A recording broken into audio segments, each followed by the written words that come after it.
we used Azure App Services to deploy and host our web application.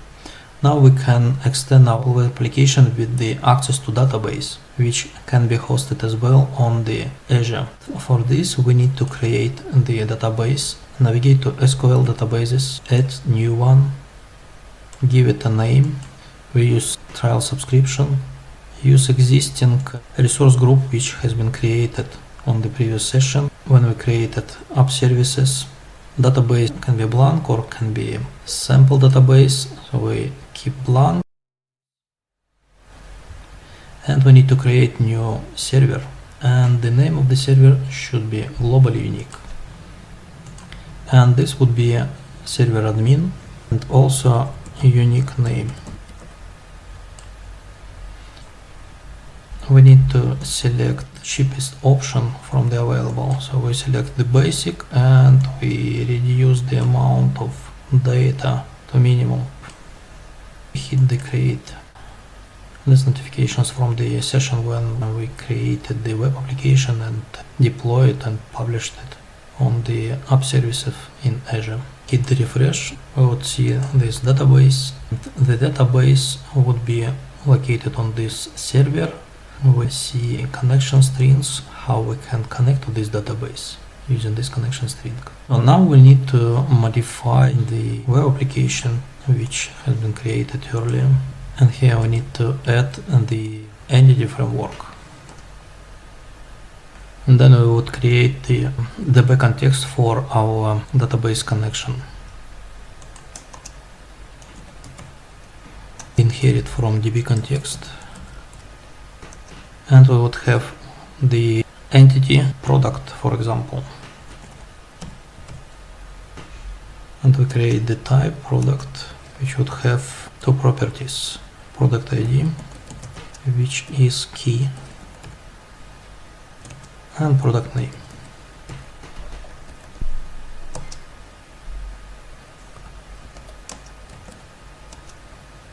In the controller, we will create the instance of this appdb context.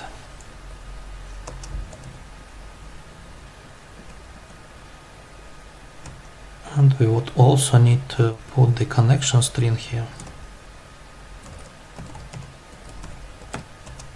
We could also put it to the web config, but for simplicity we would keep it here. We will remove it anyway later. Now we need to put some connection string which we will borrow from this form, and I will show this again in the all resources, our database. We have list of connection strings. Just put it here, the server name, port to the server, and this is our database name, and here we need to put the user. For now we have only one user, and this is the admin. If I click on the server name, we can see this server admin name, and the password I put here. What I would also do in the DB context, I want to specify what is the name of the table.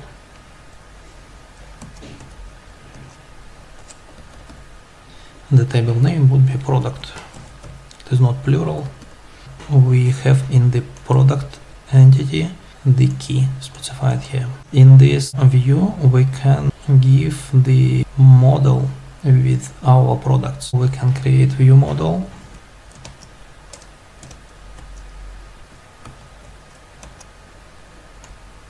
And this view model would have the list of the products.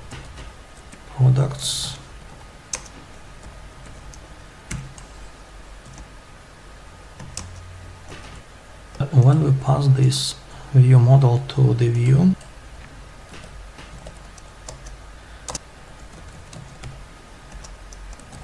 we can try to start this application now. We did not create the table for the products. Entity framework by default is supposed to create this table itself. this is the error related to the firewall settings. My IP address has been not accepted. And if we navigate now to the SQL databases, our database, server, firewalls and virtual networks, and then you can see it exposes you the client IP address. We create a rule and we put this IP address, save, and then try this again.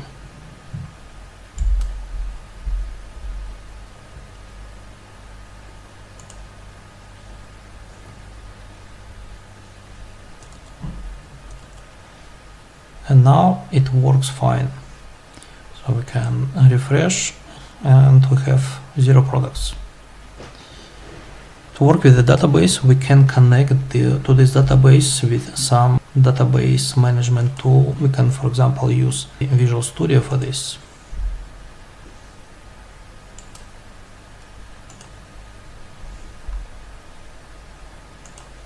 Server name, which we have in our settings.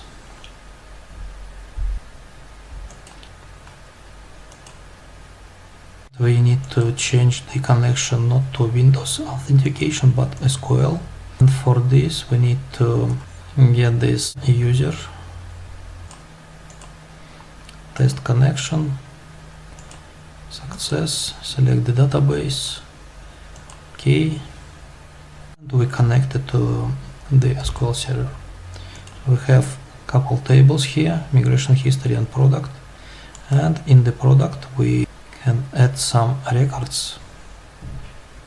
If you experienced any issues with the interface like I do now, we'll just keep it and we can connect to the database with another tool, for example JetBrains, DataGrip, or we can just use queries to create products.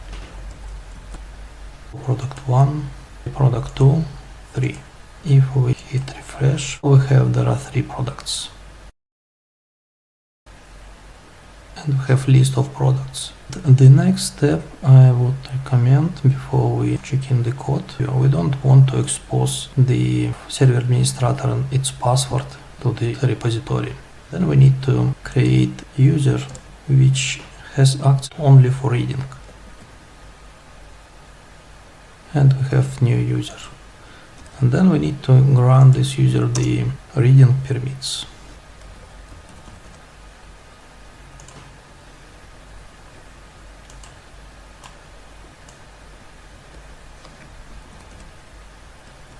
Start it again. Still can read data. Now we can commit the code. Add modifications. Push to the master.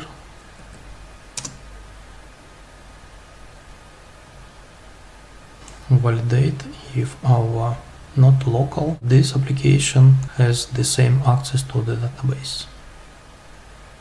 And if we modify the database and refresh the page, then we will see this value. Such way we managed to connect our web application to the database which is existing on the SQL databases within the Azure, and we modified this connection string with the user for the reading, and now we are ready to improve our security more.